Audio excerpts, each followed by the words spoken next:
1 year ago, I sold everything I owned and moved here to Thailand. While I did a lot of things right in preparing for my move, here's 5 things that I wish I did before I moved here.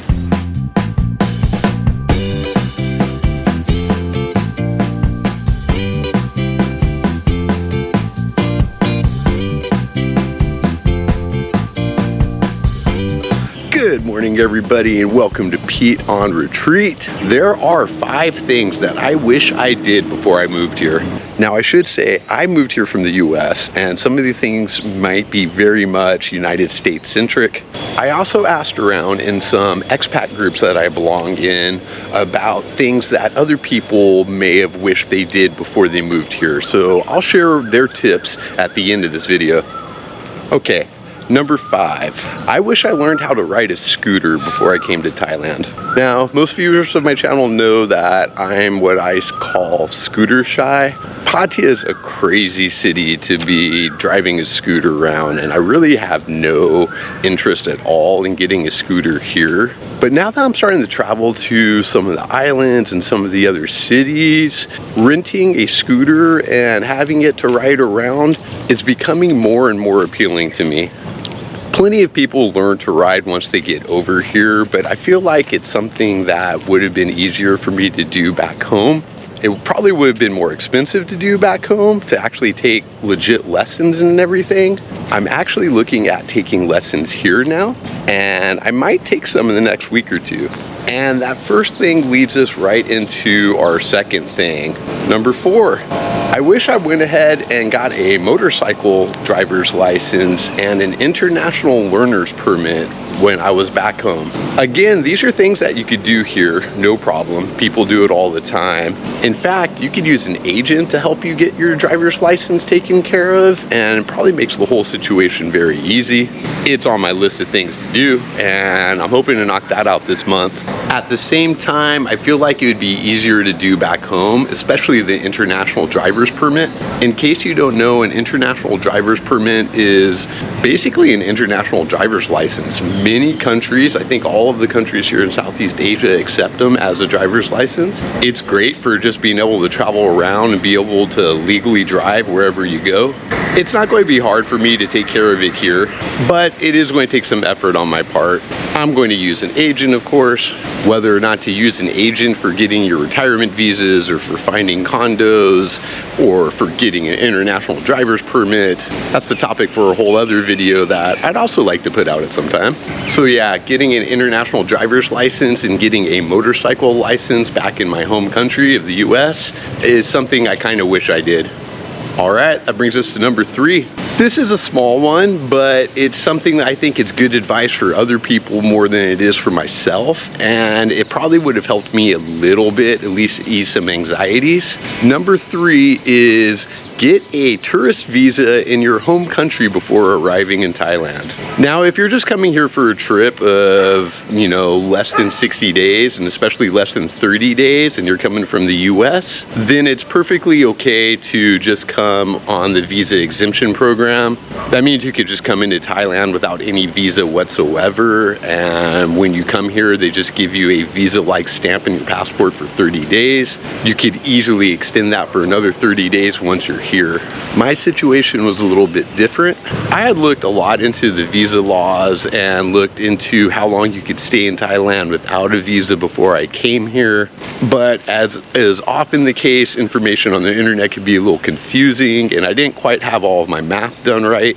If I had come in on a visa instead of coming in on an exemption, it would have made things just a little bit easier for myself. It's often said that having visas in your passport looks better to the immigration here than just having visa exemptions. So if you're planning on staying long term like I am, or many other people that come here, maybe it's just a good idea to go ahead and get the visa instead of doing the exemption. I've also seen situations online with people asking questions many times where if they had gotten the visa back home instead of getting a visa exemption, it would just help them out with their situation. All right, now we're getting to the big stuff. Here we go. Number 2, I wish I renewed all of my credit cards and debit cards before I moved here. A lot of the banks in the US will not send a debit card or a credit card out internationally. They want to send it to a US address. I've only lived in Thailand for a year, and I've already had to have a friend and some family send me out one of my new credit cards or debit cards when they arrived back home. Not the end of the world, but it would have been so easy for me just to get replacement cards when I got back home. The replacement cards would have come with like 4 to 6 years on them before they expired. I wouldn't have had to have somebody open my mail for me and send me my new card. Just another small thing that I could have taken care of before I moved here and didn't, and kind of regret doing, even though it really hasn't been much of a problem. Getting all your banking in order before you move here and understanding how it's going to work here is something that I really didn't look into or research very much. I do think it's something everybody should kind of look into before they come here, and I'm going to talk a bit more about that later on in the video. But I want to get into this number one tip now. Number one is I wish I kept a US phone number. I really didn't think I would need a US phone number at all. And so far I haven't needed one, but there's been several times where my phone number has been asked for and I've had to kind of scramble or find a workaround or make a phone call or something just because I didn't have a US phone number that worked here in the country. More and more countries now, at least in the US, use two-factor authentication. The way that works is when you try to log into one of your accounts, even after entering in the correct user account name and password, the company will want to send you a text message, 4 or 6 digit code to help prove you are who you say you are. That's happened a lot here since I've been in Thailand. The first time really threw me off. I mean, it didn't throw me off, I'm so used to it, but it happened and I went, oh, wait, I don't have a US phone number anymore. I was only here like a few weeks when I got my first two-factor authentication request and I went, oh crap, I didn't think about that. Yeah, my US phone number doesn't work anymore. I can't log into the website to change my phone number either because I need this code first before I can log into the website. It's kind of like an infinite loop that you're stuck in. Okay, it's not like an infinite loop. You could just call the company in question and take care of it that way. But even then, sometimes that's just a headache that's easily avoided. Yeah, it's not too difficult to just call a company and get logged into something, but think of the worst case situation. Maybe you're having an emergency. Maybe you lost your wallet, your credit cards were stolen, maybe you were robbed, maybe you were in a car accident. There's all kinds of situations that I can't even think of where it would just be lame to have to go through an extra step or two or to wait on hold with your credit card company while you've got other things stressing you out. So yeah, I definitely wish I kept a US phone number. There's different ways you could go about keeping a US phone number or getting a new US phone number. And then of course you got to remember to update all of your accounts with this phone number. If you're like me, there's going to be accounts that you don't even think of before you come here. But again, that's not a problem. You just call the company if you have to. I think it's also nice just to have a phone number tied to your home country for any emergency contacts from friends and family back home. So those are the 5 things that I kind of wish I did before I moved here.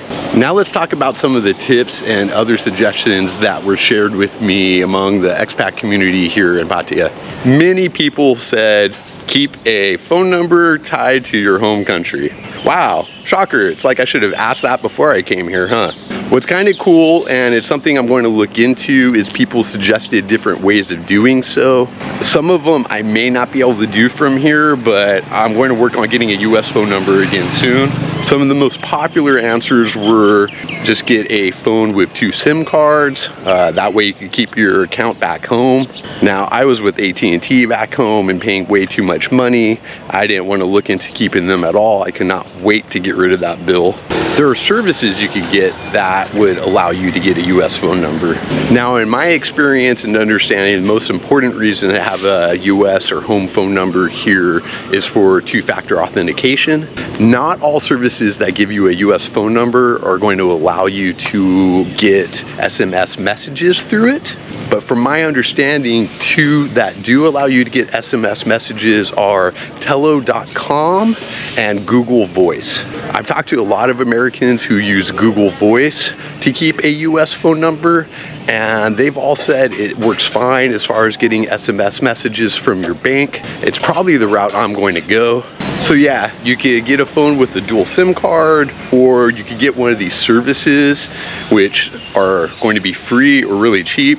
I haven't done my research yet, and that will definitely make your life easier here once you move to Thailand. Do you have any services you recommend that could get SMS messages? Leave them in the comments below. A couple people mentioned getting like a virtual mailbox or some type of mail forwarding system back home. I looked into it a little bit. You could sign up and you get a physical address where you could have your mail mailed to you, and they scan all the envelopes in, and you get them in your emails every day. Then if there's something that you want them to open, you ask them to open, they'll open it up, they'll scan all the documents and send them to you as well. I decided not to use one of these services and instead went with some friends and family back home. Someone else mentioned a virtual mailbox, and I don't really know what that is, and they didn't respond to my follow-up question, so maybe that's another option you could look into. Whatever you end up doing, it is a great idea to have some type of physical mailing address back in your home country, and it's actually one of the things I did right. Another suggestion that came up a couple times, and it goes along with the whole get your banking in order before you come here, is getting a physical Wise card. Now, if you're living in the States and you haven't really researched moving here too much yet, you may not even be familiar with Wise. Wise is a company, I believe, based in the UK that allows you to transfer money and convert money all online. It's fantastic for transferring money. It's actually what I use to transfer a bunch of money around. Their exchange rates are great. Their fees are very minimal. Wise accounts also offer physical debit cards.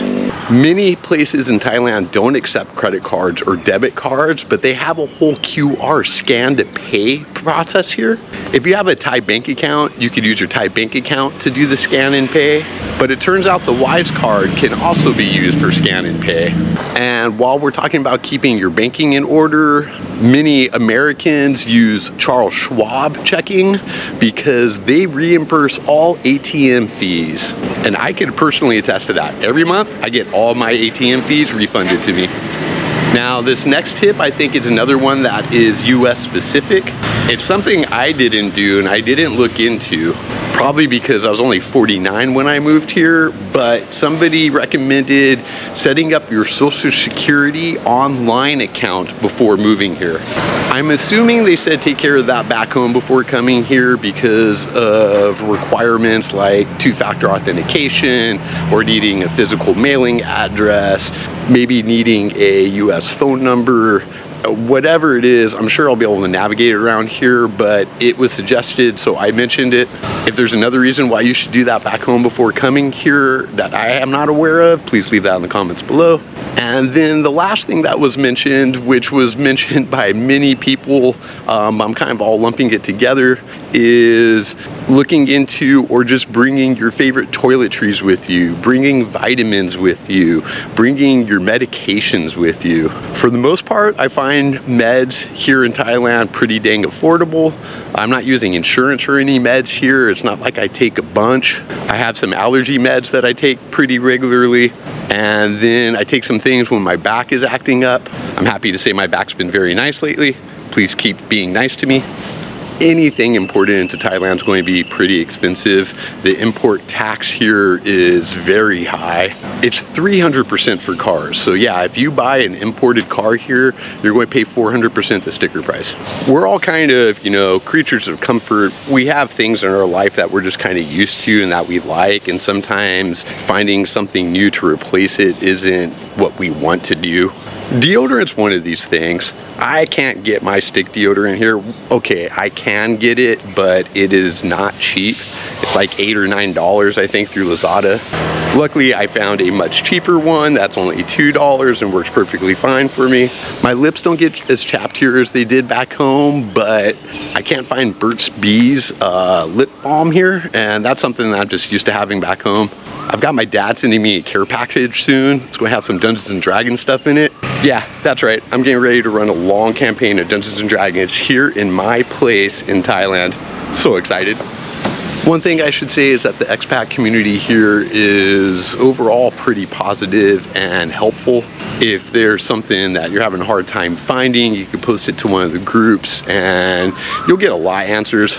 So yeah, it's definitely something worth considering. If there's some toiletry products that just make your life that much more enjoyable, or meds or vitamins or anything like that that you don't think you could live without when you move to Thailand, then check to see if you could get them here before coming here and consider stocking up on them before you come. So folks, that's it. That's what I wish I did before I moved to Thailand. I've got a year's worth of videos chronicling my adventures here in Thailand, what I've learned, what I did right, what I did wrong, but mostly being thankful for this amazing life that I am fortunate enough to have. As always, I'd like to thank you all for taking this wonderful morning walk with me. This is Pete on Retreat, and I wish you were here.